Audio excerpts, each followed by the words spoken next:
Hello everybody, welcome to this series of Obosh Red videos. We're just before the release of the Lost Caverns of Ixalan, in Modern of course. I thought that it would be a good idea to create a deck to explain the deck. Finally I created this deck after I played a lot of matches, but hopefully you will find it interesting. I will put it at the beginning of the playlist. So basically, I will describe the whole philosophy of this deck and why I selected the specific card choices. There are a lot of ways to build my Obosh Red, and Hayashi is basically a god at building decks like this.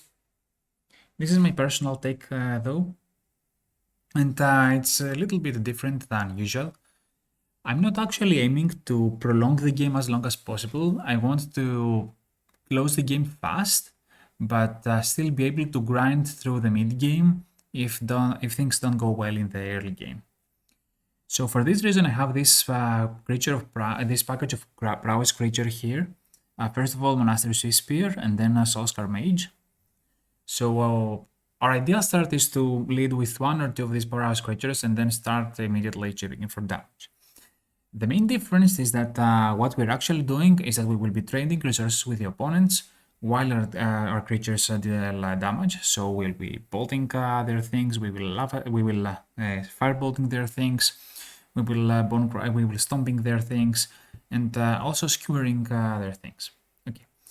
Now, if you noticed, all these spells can also go to the face. So the current modern meta game is a little bit grindy, which means that everybody is keeping maybe greedy hands. And for this reason, I'm also incorporating in the same game plan the ability to just hit the opponent's face. Sometimes they will stumble a little bit, they will fetch check a little bit more than needed.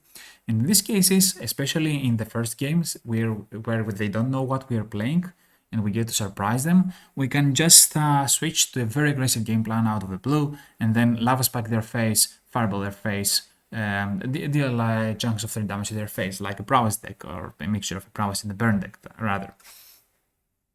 Okay, so this is the main idea. The main idea is that we are very aggressive pre-board, and but we can still trade resources with the opponent. Now, in this game plan, okay, the burn spell, I guess the burning part is, I guess, obvious. The mid-game grindy plan is a little bit more nuanced. The idea is that we can have a kind of inevitability, that we are drawing enough resources to both deal with their things and to present lethal threats.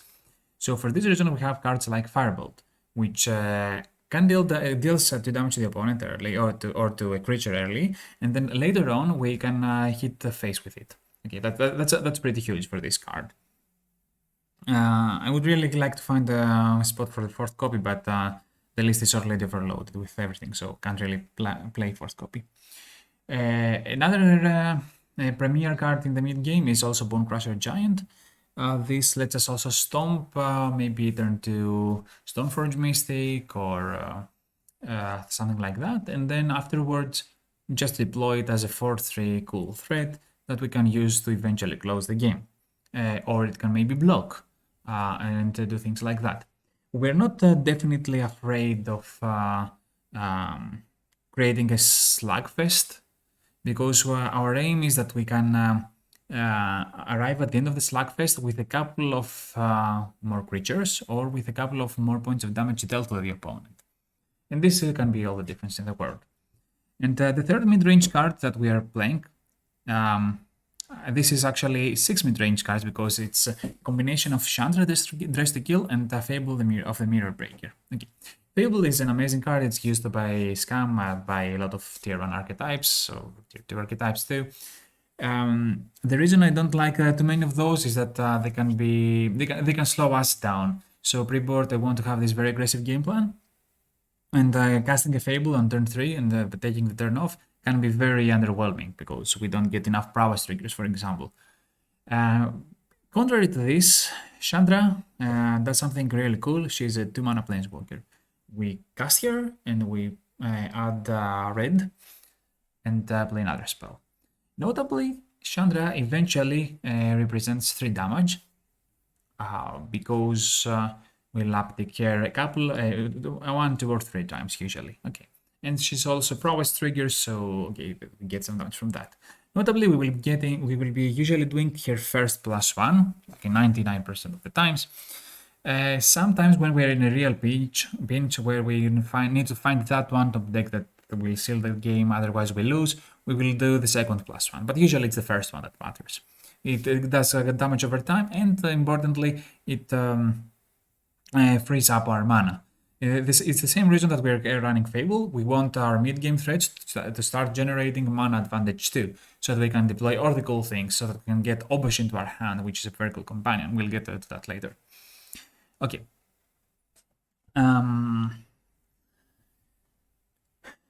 We have other components that also contribute to this mid-range plan. First of all, it's our mana base. Now, if you count the mana, we have 22 lands.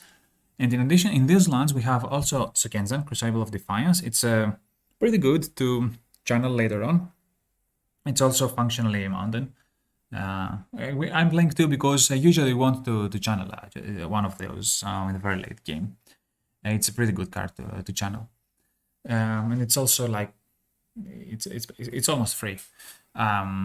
Even if very rarely we draw 2 copies, it's not usually an issue. And we can usually maybe even discard them with Fable or something like that. But in a pinch. Okay, the other card that's pretty stellar is Den of the Bugbear. Depending on how you want to build this kind of archetype, you may want to play 3, we may want to play 4. I'm personally playing 3 for the reason that I never wanted to see 2 of these cards in my mid game. Basically, what I want to do is deploy one in the early game, or at some strange point where I can deploy Tapland, but I don't want to draw another one afterwards. Okay, so I'm playing 3 of those. It's pretty important that after we trade all resources with the opponent, maybe all our creatures die, at the end we arrive with a den that can attack. That's a pretty good part for our game plan. And to supplement this kind of reach that Den provides, I also have 2 Ramunap Ruins. I find this card like an amazing inclusion. It's very rare that we take damage out of it. But at the same time, it sometimes closes games that we couldn't otherwise, especially if we're playing against a counter deck and they stabilize at 2 or 1 life, and we play this uncounterable reach to their face. Okay, and there are other strange things in the mana base if you keep looking at it. Another mid-range element of this mana base is that I'm playing a total of 5 of field effects between Field of Ruin and Demolition Field. It's functionally the same card. You use 2 mana to basically and sacrifice it to destroy a non-basic of the opponent and make them fetch a basic in its place. And we also get to do fetch a basic in its place. So we're basically getting one of our mountains. We have enough mountains to grab. And the important part here is that we can kinda hurt the opponent's mana deployment. Importantly, I'm not playing 8 fields, which is also a way you can build this deck. I'm using field more as a tempo element, so maybe we need to take off an Urza Saga, or maybe the opponent is having really greedy colors and I want to disrupt them a bit. I'm not aiming to completely lock out the opponent of the game with this field, so I'm not running 8. I'm not running Ghost Quarters or other things to hear their lands. I'm just doing a small pump at some points with this Demolition Field to the opponent's game plan. Okay, and all this is well and fine. Okay, and the final part of the mana base actually is that we have Spikefield Hazard, which is basically land. Okay, we are essentially running 25 lands, but usually what happens is that depending on the state of the game, we may be flooding or we may be mana screwed. So Spikefield Hazard lets us control this element of how our deck plays out. If we want to, let's say, go to 3 mana necessarily, we may deploy this tapped on turn 1 or 2. If we don't draw lands, But maybe we can play other things in the interim, so we can keep it in our hand, and if we draw more lands, it can be a removal spell. It as a removal spell, it's actually pretty good. It stops scam, which is like huge, by making the Grief or Fury get exiled, even if they play not dead after all in response. It also directly kills Ragavan. It also directly kills Bowmasters, which are like I'm sure you know huge threats at this point in time of the game. And okay, sometimes it has some niche usage. Maybe it can kill some leftover dorks from more mimish decks. It can contribute to killing things like Yawgmoth because between the Spike Field and the Lightning Bolt, and it sometimes, very rarely, it enables us to cast Skewer, like Spike Field the opponent, Skewer the opponent, and like we had a convenient damage engine there. It's also nice as a Prox trigger event because it's an instant speed basically buff to our creatures. We don't have enough instant speed effects. We have lightning bolts and spike hazards. So all in all, spike hazards is very stellar in the deck. And now we gotta go to the very strange part of this deck. This was not from the beginning there, but it's Dismember. Okay, so what's the idea behind Dismember is that sometimes, like often, we play against black ring decks. Against those decks, we basically need to be able to remove Yawgmoth in response to them activating ring. This is the exact play pattern we need to do. We don't necessarily need to do it on turns 4 or 5 or 6, but there will come a point in the game where this is a necessary thing that we need to do. I noticed that this build is not really good at getting Delirium, so we can't really play Unholy Hit to do this. And for this reason, we are forced basically to run Dismember. Actually, Dismember has proven itself to be an amazing card, especially since we are running some colorless lands in our mana base. It helps us deploy removal spells in a much cozier rate. Losing some life, losing that much life sometimes hurts, which is why we're playing 4 Bloodstep / Seer Step pathways. These are basically non-basic red lands that sometimes, if we have enough red already, we can deploy as black lands and maybe let Dismember deal only 2 damage to us. Okay, this is a huge upgrade with Dismember. Sometimes it comes up, and it's the reason why we win games. Excuse me. This isn't what happens every time, but it's, I think, a good inclusion and consideration. And notice that I am running only 2 copies of Dismember because this is not a card that we want for the early game threats usually. Of course, it has the versatility to be used in the early game very nicely, but it's there to answer some late game threats that are problematic. Notice that it also answers very nicely Omnath in response to its enter the battlefield trigger to prevent the opponent from gaining life, and can also maybe answer Durza. But the main point is that it answers Sheoldred. So yeah, basically our answer to the ring decks is to prevent them from gaining life, not the answer to the ring. And yes, it's something else that is pretty nice for this deck is that it's not at all soft to Bowmaster. Like nothing we do cares about Bowmaster. This is amazing to me, and I really like it. Even Fable, which you could think that is bad against Bowmasters, we may just decline to discard the cards and get to a 2-for-1. Like this, that's a worst case scenario of the Fable. Okay.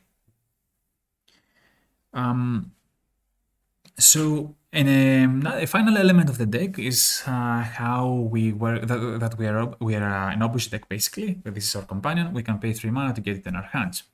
We typically do it in the middle game, and to do this, actually, we have some conditions. We usually need to have enough mana to do it. And we also need to have enough mana to pay Obosh and get advantage immediately out of it, because Modern is a very powerful format, and usually people will draw into removal pretty fast if you play a threat and just pass the turn. So what happens is that we have these 6 ways to accelerate between Chandra and Fable of Mirror Breaker. And what we can is that we can get Obosh at some point in the game, and then some other point cast Obosh and cast, let's say, Lava Spike. Okay. So that's a pretty cool line to do it immediately and have our basically large companion. We have also strapped on 6 damage or another +3 on each end of the battlefield. All in all, I really like this line. A final note on how we play with Obosh. Sometimes, often, we will have burn spells and won't be able to. It will be very tempting to hit the opponent's face with those. In those cases, actually, it's pretty better to sandbag this because we may draw prowess creatures, so this will make the burn spells do more damage overall.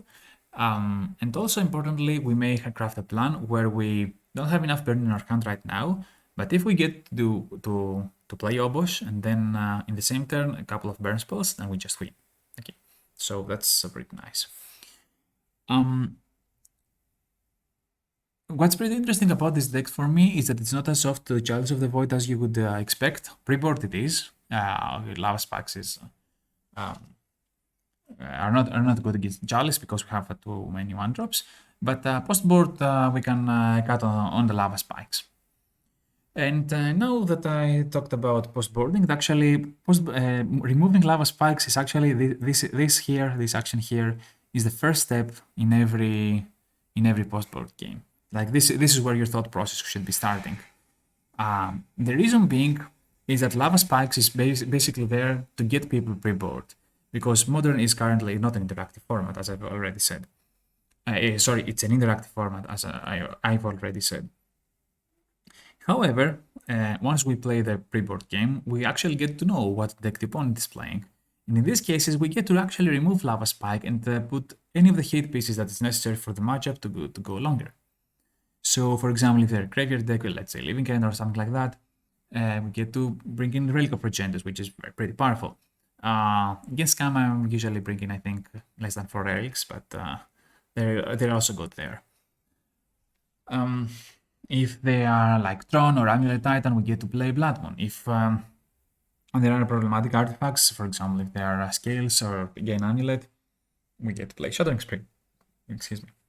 If they're a Saga deck, we get to play Alpine Moon and One Pathing Needle. And actually, I have this strange deck where I also bring in One Pathing Needle against what's it called? Either Vial decks, because we can load it away. And usually, actually, Pathing Needle has utility in most matchups. I could even see cloning this main board. And finally, we have this in the sideboard. To replace Lava Spike, we have this very cute interaction of 1 Forest, 2 Haywire Mites. These are there to unshare Urza Saga. And we also have, sorry, not Urza Saga, the One Ring. Actually, and what I was going to say is that they are not there to unshare Urza Saga. This is the important part. Because we don't have enough ways to grab green early, where archery Urza Saga matters. The Haywire Mite, the 2 Haywire Mites plus the Forest are there to answer exactly the One Ring. Okay, and you need to remember this when sideboarding. Sometimes you may have the opponent may have some ways of locking you out of the game. Especially for example, if they're Meal, maybe you can. They brought in what's it called?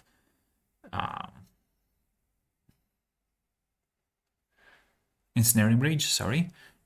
So yeah, it has some utility there, but mostly it's there for the One Ring. Of course, the One Ring decks are also Karn decks, so it's also there to ensure Karn threats. We kill Karn, and then Haywire Might can exile the artifacts Karn brings. Okay, but it's not there for Urza Saga. That's the important part. For Urza Saga, we have Pathing Needles. We can bring in Dismember and Alpine Moons. And notice that Blood Moon shouldn't be actively brought in against Urza Saga because it's bad against it. Like Urza Saga can get under it very easily, especially on the play. Yeah, and it's tempo negative. For example, if the opponent deploys a Saga and another threat, then playing Blood Moon just leaves us behind on tempo. For Saga, we can just go Field of Ruin and Demolition Field. It's pretty fine. It's basically 1 less mana than Blood Moon. And yeah, I think that makes a huge difference, actually. And it's also not the cost of a card. Okay. Yeah, so this is the main the sideboard plan. Basically, we cut lava spikes. Depending on the matchup, we may want to cut Fable of the Mirror Breaker and maybe one or two Chandras, especially if we think that they're mark tied. Like definitely, or at least have spell pierces in their deck. Definitely cut the Fables against spell pierce. Something that's pretty important is that against some decks, we keep Lava Spike, and these are the decks where only feasible plan is to just get them, be very fast, be faster than them. For example, against Tron, I usually leave in Lava Spikes, just like got a Fable, maybe Chandra or two, and then take it from, and continue from there in my sideboarding strategy. I think we covered mostly everything in the deck.